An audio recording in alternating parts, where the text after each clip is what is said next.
क्योंकि ये बहुत तेरे लोग इस बात को नहीं जानते, उन्हें अंदाज़ा नहीं, उन्हें लगता है कि ब्रिटिशर्स जब आए और उसके बाद भारतीय जो है वो पढ़ाई के लिए, खास कर बैरिस्ट्री की पढ़ाई करने के लिए स्पेशली जो है वो इंग्लैंड जाते थे, लंदन जाते थे।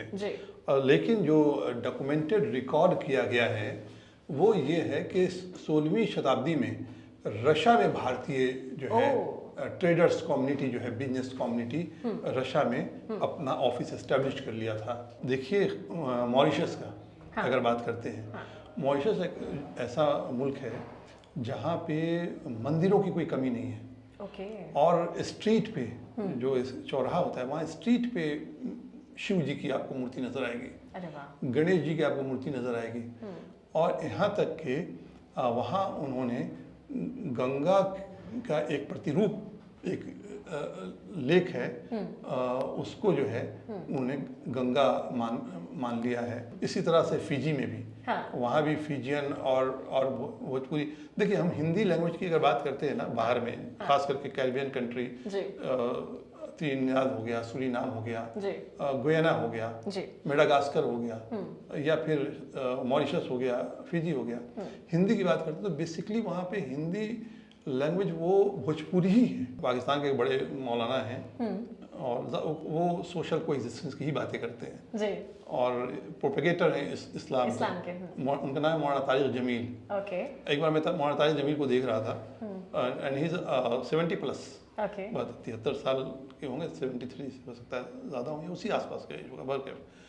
तो वो बता रहे थे कि भाई योगा तो मैं भी करता हूँ, और वो खड़े खड़े उन्होंने पैर उठाया और अपने अंगूठे से अपने नाक को सटा दिया। This is an ABP Life podcast. Kashmir से लेके कन्याकुमारी तक तो भारत बसता है, लेकिन मुझे ऐसा लगता है इसके अलावा भी दुनिया में बहुत सारी जगह है जहां भारत बसता है। और आज इसी के बारे में हम डिटेल में बात करने वाले हैं देखा अनदेखा इंडिया के आज के एपिसोड में। Hello and welcome to another episode of Dekha Andekha India on ABP live podcast. मैं मानसी हूं आपके साथ, और आज मेरे साथ यहाँ पर जुड़ने जा रहे हैं एक जानी मानी शख्सियत हैं, एक वरिष्ठ पत्रकार, एक सीनियर जर्नलिस्ट, जिनको मैं वेटरन जर्नलिस्ट ज्यादा बोलूंगी, रुमान हाशमी जी हमारे साथ यहाँ पर मौजूद हैं, जो आज हमें बताने वाले हैं कि वो कौन कौन सी जगह है दुनिया में जहां भारत बसता है। भारत का कल्चर, भारत के लोग बहुत ही ज्यादा सिग्निफिकेंट हैं, बहुत डोमिनेटिंग है वहां पर। और सर आपसे सबसे पहले तो मैं ये शुरुआत करना चाहूंगी कि थोड़ा सा हिस्ट्री में अगर हम चलें, आज चूंकि 2023 की तारीख में देखें तो भारत तो बहुत जगह हमें मिल जाता है, भारत के लोग, हम अगर कहीं भी बाहर जाएं हम टकरा ही जाएंगे। लेकिन इसकी शुरुआत के बारे में अगर हम बात करें कि वो कौन सा पहला देश था जहां पहली बार ये डॉक्यूमेंट किया गया कि हाँ यहाँ इंडिया से कोई है? इंडिया से बहुत अच्छा सवाल है मानसी ये, क्योंकि ये बहुत तेरे लोग इस बात को नहीं जानते, उन्हें अंदाज़ा नहीं, उन्हें लगता है कि ब्रिटिशर्स जब आए और उसके बाद भारतीय जो है वो पढ़ाई के लिए, खास कर बैरिस्ट्री की पढ़ाई करने के लिए स्पेशली जो है वो इंग्लैंड जाते थे, लंदन जाते थे। लेकिन जो डॉक्यूमेंटेड रिकॉर्ड किया गया है वो ये है कि 16वीं शताब्दी में रशिया में भारतीय जो है ट्रेडर्स कम्युनिटी जो है, बिजनेस कम्युनिटी रशिया में अपना ऑफिस एस्टेब्लिश कर लिया था। अरे वाह। यस। और ये जो गए थे ये गए थे पेशावर से भी, और कंधार, क्योंकि ये सारा हिस्सा तो भारत का ही हिस्सा था जी। पहले तो जो हम वृहत ग्रेटर भारत की बात करते हैं, अखंड भारत की बात करते हैं, तो ये सारा हिस्सा आया था। मुगलों के दौर में भी अफगानिस्तान से लेकर के यहाँ तक आपको काफी लंबे चौड़े, और ब्रिटिश काल में तो म्यांमार वगैरह भी भारत का हिस्सा हो गया था जी। तो जो ऊपरी इलाका है भारत का जो था, पेशावर था, कंधार था, वहां से लेके फारस के हिस्से में भी भारतीय बसे हुए थे, ट्रेडर्स जो है, बिजनेस कम्युनिटी बसी हुई थी।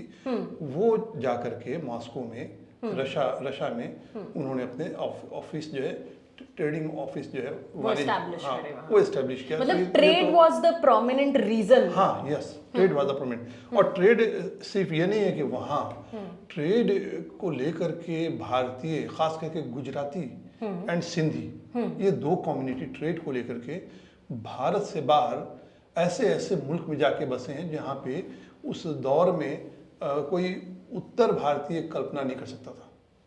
जैसे कि जैसे कि एक आइलैंड है जंजीबार, अच्छा, ये कहाँ पर? African, okay. यस। तो वहाँ जो है भारतीय traders community, Gujarati community, Sindhi community और साथ में मुस्लिम ट्रेडर्स भी, वो भी भारतीय, उन्होंने भी जा करके वहाँ पे अपना, अभी भी अगर आप जाएंगे जंजीबार में ऐसे मकान मिल जाएंगे जिस मकान के बाहर ओम लिखा हुआ होगा। अरे वाह। आज के तारीख में भी वहाँ पे हैं भारतीय समुदाय का प्रेजेंस वहाँ भी है। और उसके बाद अफ्रीकन कंट्री, अरब कंट्री जैसे ओमान वगैरह, इन जगहों पर भी भारतीय, गुजराती ये लोग जो है बहुत ज़्यादा पाए जाते हैं। हाँ, और दुबई, अबू धाबी, जब वहाँ पे तेल नहीं निकला था, मतलब 1883 वगैरह, इस दौर में भी सिंधी कम्युनिटी के लोग वहाँ जा करके बसे थे। अच्छा। तो यूएई बनने से पहले दुबई में एक मंदिर 1954 का है वो। दुबई तो आया 1971-72 में यूएई बना। वो आज भी संरक्षित है? आज भी है वो। उसको बल्कि डेवलप शायद अभी किया गया है, ऐसे खबर में नजर से गुजरी थी कि उसको जो रिनोवेट किया गया है, आज भी संरक्षित है। अगर हम देखें कि जो भारतीय बाहर में है, डियास्पोरा जो है, फॉरेन मिनिस्ट्री जो है, विदेश मंत्रालय हमारा, उसके रिपोर्ट के मुताबिक तकरीबन 32 मिलियन भारतीय जो हैं वो विदेश में हैं आज की तारीख में। और इसमें भारतीय मूल जो है के लोग, जो कि ब्रिटिश काल में 17वीं सेंचुरी, 17वीं सेंचुरी में जो गए, खास के कैरेबियन कंट्रीज में गए और मॉरिशस में गए, फिजी में गए, इन जगह पे जो ब्रिटिश कॉलोनियाँ थी, कुछ डच कॉलोनी भी था, वहाँ भी भारतीय गए, जैसे कि सूरीनाम। इन जगहों पे ये रहा कि वहाँ उन्होंने ब्रिटिशर्स के साथ एग्रीमेंट किया लेबर के लिए। वो तो अफ्रीका से लेबर लाते थे, गुलाम लाते थे वहाँ से। भारत से जो मजदूर तबका गया वो गुलाम नहीं था, लेकिन वो जितने सख्त उनके एग्रीमेंट इन्होंने तैयार किए वो गुलामी से कुछ कम नहीं था। अच्छा। और ये जो एग्रीमेंट जो ब्रिटिशर्स ने तैयार किए हैं, इसीलिए ये गिरमिटिया मजदूर कहलाते हैं, जो खास करके मॉरिशस या कैरिबियन कंट्री में जो मजदूर गए, ज़्यादातर गए पूर्वांचल से, पूर्वी यूपी और बिहार से गए, कुछ मद्रास से भी गए। जी। और ये गिरमिटिया इसलिए कराते हैं कि एग्रीमेंट किया था इनके साथ ब्रिटिशर्स ने, तो एग्रीमेंट किया तो वो, अब मजदूर तो बिल्कुल ही पढ़े लिखे नहीं देहात के थे, उन्हें पता ही नहीं होगा एग्रीमेंट क्या है। एग्रीमेंट वर्ड उनको बोलने नहीं आता था, तो एग्रीमेंट से वो जो है एग्रीमेंट करने लगे, उससे ये मजदूर कराने लगे, गिरमिटिया मजदूर। ये शब्द बिगड़ गया, एग्रीमेंट जो है। लेकिन ये गए 17वीं शताब्दी में मजदूर जो है, और ख़ास करके ये 18 सेंचुरी में अगर बात किया, 1836-37 वगैरह का जो दौर था, इसमें ज़्यादा बड़ी तादाद में ये जाना शुरू हुए मजदूर। लेकिन ऐसा रहा कि बहुत सारे मजदूर ऐसे भी थे, लेबर ऐसे भी थे, जो एग्रीमेंट ख़त्म होने के बाद वापस भारत आए। और एक तादाद इनकी ऐसी थी कि वापस आने के बाद ये दोबारा चले गए, क्योंकि वो फिट नहीं बैठ रहे थे। वो इतने सालों के बाद आए अपने गांव में, देहात में, तो समाज बदल चुका था। समाज बदल चुका था, वो अपने को अनफिट फील कर रहे थे। तो ऐसे बहुत सारे लोग चले गए वापस कैरेबियन कंट्री में या मॉरिशस से, जहाँ से आए थे, फिजी से आए थे, वो वापस चले गए। और एक अच्छा ओरिजिन जो है, इंडियन ओरिजिन पीपल, जो चौथी जनरेशन वगैरह है, वो वहाँ पे हैं। लेकिन जो मैंने बताया था कि फॉरेन मिनिस्ट्री का जो आंकड़ा है 32 मिलियन के करीब जो रह रहे हैं भारतीय बाहर में, और सिर्फ ये नहीं बल्कि आज भी जा रहे हैं। इसी फॉरेन मिनिस्ट्री के ही आंकड़े के हिसाब से हर साल तकरीबन 2.5 मिलियन, मतलब 25 लाख भारतीय जो है वो विदेश जा रहे हैं। जी हाँ। अब इसके कारण जो भी हैं, बहुत सारे कारण हैं। मेन तो फिनेंशियल कारण ही रहता है, बेहतर जिंदगी के तलाश में लोग निकल जाते हैं। लेकिन ये जो तादाद इतनी बड़ी, ये वर्ल्ड में सबसे बड़ी तादाद है। एग्जैक्टली। पूरे वर्ल्ड में इंडियन डायस्पोरा सबसे बड़ा है पूरे वर्ल्ड में। माइग्रेशन इस लेवल पे किसी भी मुल्क से नहीं हो रहा है जी। हालांकि ब्रिटेन से भी बहुत से लोग निकल के जाते हैं, वो ब्रिटिशर्स अंग्रेज जो हैं वो ज़्यादातर जाते हैं यहाँ ऑस्ट्रेलिया। भारतीय कनाडा में जा रहे हैं, उनका सबसे नंबर 1 जो डेस्टिनेशन है वो तो है अमेरिका, उसके बाद कनाडा है, फिर वो यूएई आते हैं। लेकिन कनाडियन जो हैं वो भी अपने मुल्क से निकल के बाहर जाते हैं, क्योंकि वहाँ उतनी सख्त सर्दी पड़ती है कि उनको जो है वो बर्दाश्त नहीं, वो यूरोप की तरफ माइग्रेट करते हैं, यूरोप में जाके वो बसते हैं। उनका कल्चर है, रिलीजन है, कॉमन चीज़ है, स्किन का कलर भी उनका वही है, सेम है। तो वो उनको जो है इंग्लिश, खैर कनाडा में तो इंग्लिश है, यूरोप में तो इंग्लिश इंग्लैंड में है या माल्टा जैसे मुल्कों में है। और लेकिन इन सब चीज़ समानताएं, रिलीजन, कलर, क्लाइमेट जो है वो उनको वहाँ पे ले जा रहा है। लेकिन भारतीय जो डायस्पोरा है वो इतनी बड़ी तादाद में दूसरे किसी भी कंट्री का डायस्पोरा इतनी बड़ी तादाद में नहीं है। और हर साल जो माइग्रेशन हो रहा है, जो 2.5 फॉरेन मिनिस्ट्री का जो डाटा है वो भी नहीं हो रहा है। ये एक अलग थोड़ा सा विषय है। लेकिन यहाँ बात हो रही है कि जो दूसरे मुल्कों में भारतीय संस्कृति का क्या प्रभाव है, उसी के ऊपर ही हम बात करेंगे। जो कि अभी हम कह भी रहे हैं कि इंडियन डायस्पोरा जो है वो इतना बड़ा है, जो हिस्ट्री में कहीं और देखने को नहीं मिलता। इतनी सारी जगह पूरे विश्व की अगर हम बात करें, सो बहुत सारी जगह जो आपने बताई कि कहाँ कहाँ इंडियंस बसे हुए हैं।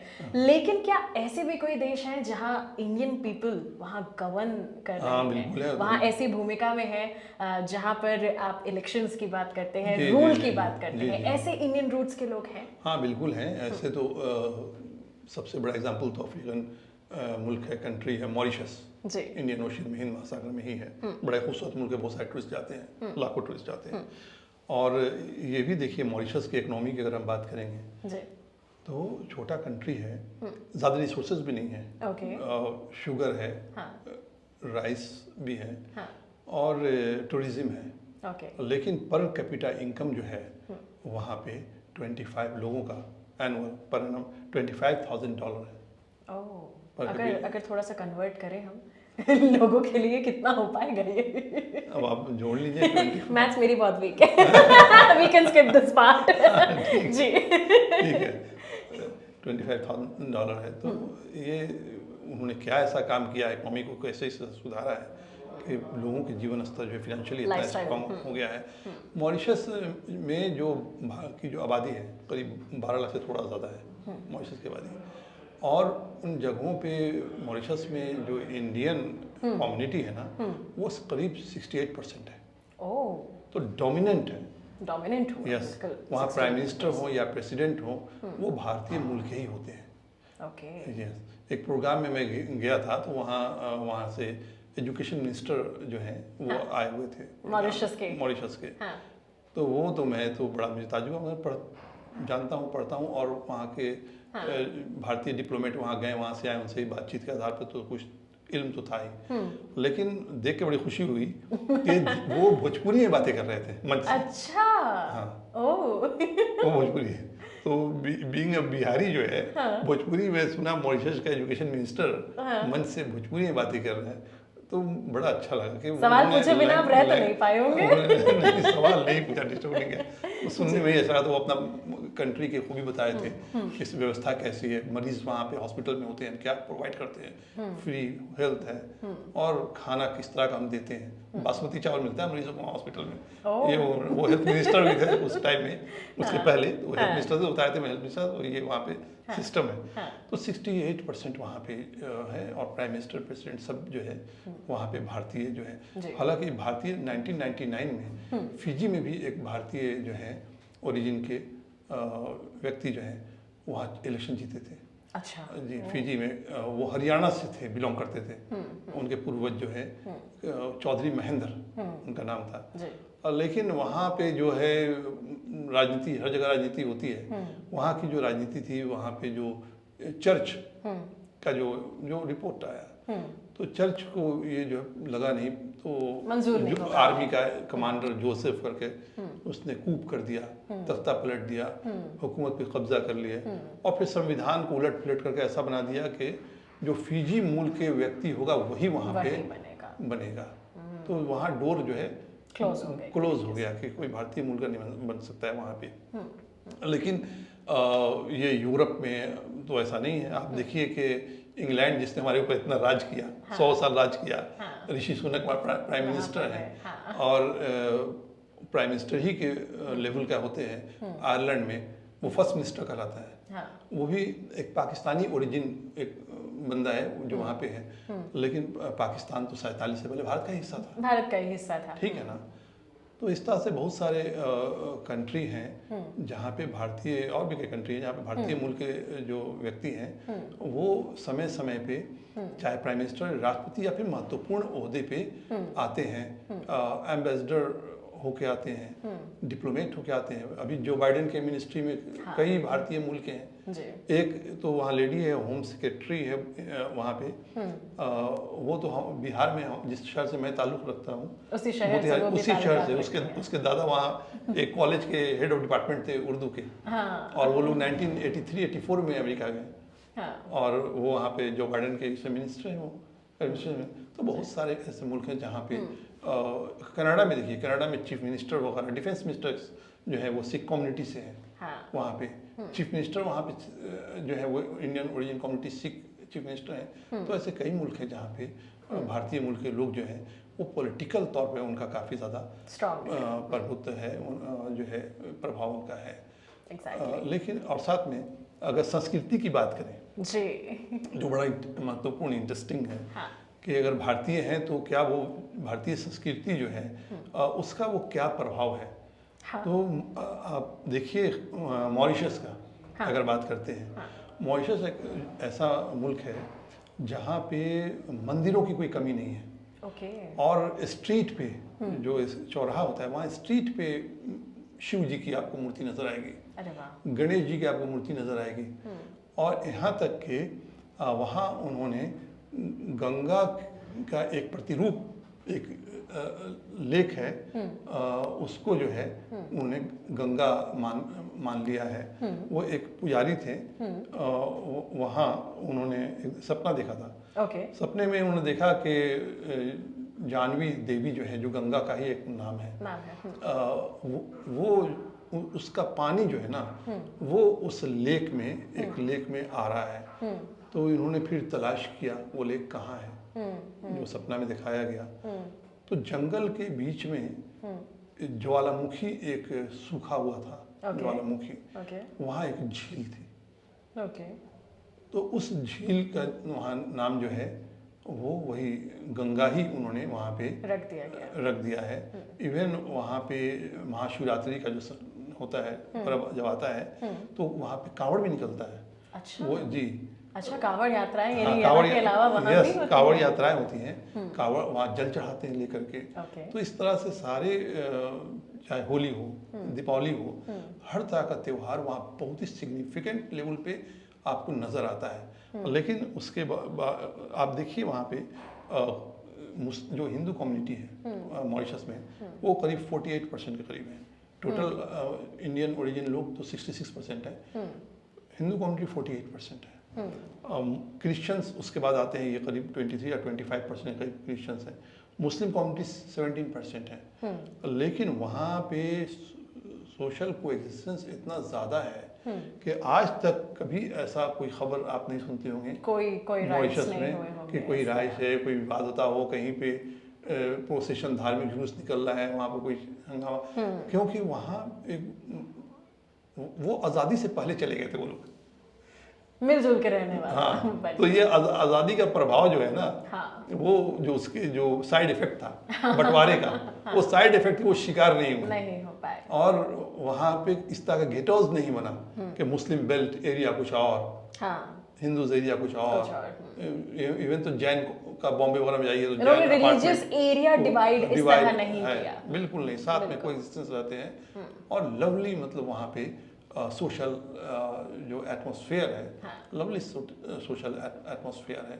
और देखिए संस्कृति का असर इतना हुआ है कि मॉरिशस वगैरह में और कैरिबियन में भी कि भोजपुरी और वहाँ की जो जैसे मेडागास्कर से आकर के बस गए गुलाम, तो उनकी लैंग्वेज मिला करके ना वहाँ फ्यूजन संगीत पैदा हो गया है। अच्छा। आप सुनिए अगर तो चटनी म्यूजिक, चटनी म्यूजिक, हाँ। वो हैरान हो जाएंगे सुन करके, लगेगा कि अरे तो भोजपुरी में गा रहा है। हाँ। उसमें वर्ड भी आपको कुछ मिलेगा, ऐसा जो वर्ड भोजपुरी के नहीं होंगे, हाँ। वो अफ्रीकन होंगे या कुछ फ्रेंच वर्ड्स उसके अंदर होंगे मिल करके। हाँ। तो एक नया म्यूजिक वहाँ पैदा हो गया, ना fusion of Indian and their music, chutney music, that is called chutney music. इसी तरह से फिजी में भी, वहाँ भी फिजियन और भोजपुरी।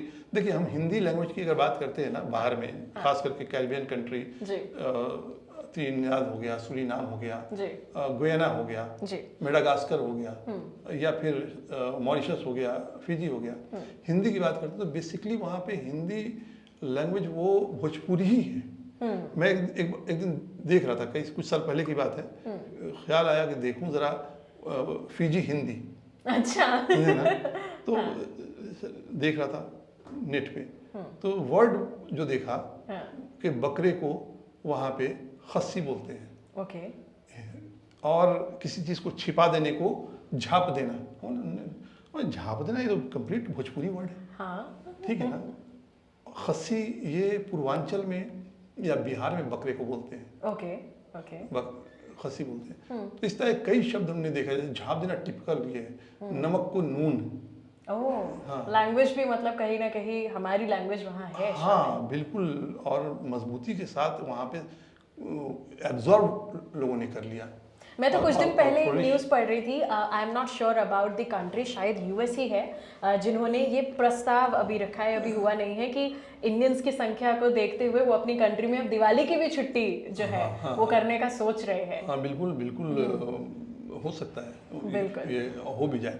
अच्छा, सबसे इंटरेस्टिंग बात क्या है कि अगर आप गल्फ कंट्री की बात कीजिएगा, यूएई में इतने धूमधाम से होली मनाया जाता है, अरे वाह, कि आप यकीन नहीं करेंगे। वहाँ पे बाज़ाब्ता बीच को जो है समुद्र के किनारे अलग अलग प्रोग्राम होते हैं, डीजे एक से एक वहाँ पे प्रोग्राम अलग कार्यक्रम होता है, और बुक कर लिया था, उसमें टिकटिंग होता है, बीच को बुक कर लिया।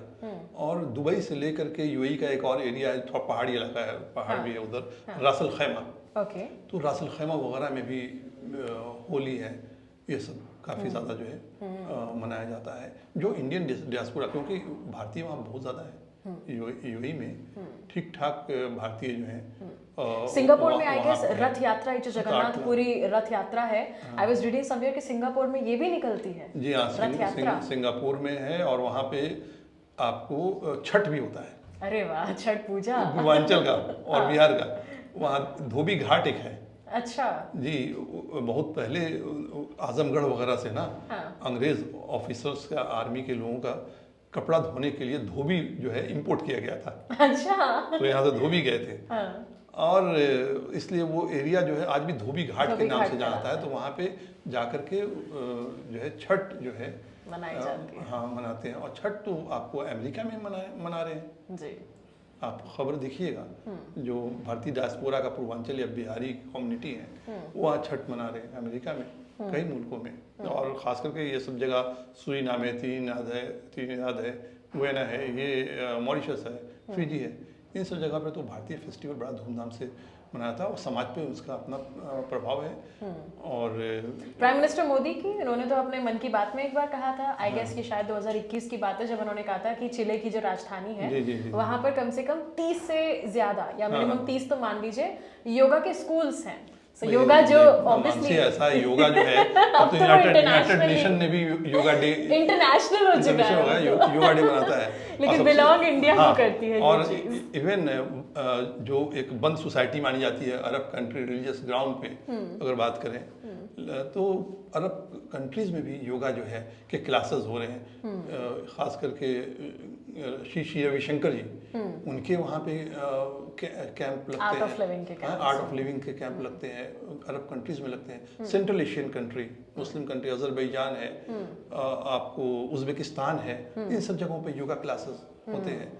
और अजरबैजान में तो इधर उज्बेकिस्तान, वहाँ तो इस्कॉन मंदिर भी, यस, इस्कॉन तो बहुत सारी जगह है, एस्टेब्लिश वहाँ पे हुआ है। और योगा का आप देखिए, बड़ा फेनेटिकल माने जाते हैं। कई जो बयान आते हैं कई मौलाना पाकिस्तान के, वो तालिबानी मानसिकता वाले जो होते हैं, लेकिन उनके को दरकिनार करते हुए उनके डर को पाकिस्तान के बड़े मौलाना हैं और वो सोशल कोएग्जिस्टेंस की ही बातें करते हैं जी। और प्रोपेगेटर हैं इस्लाम के। उनका नाम है मौलाना तारिक जमील।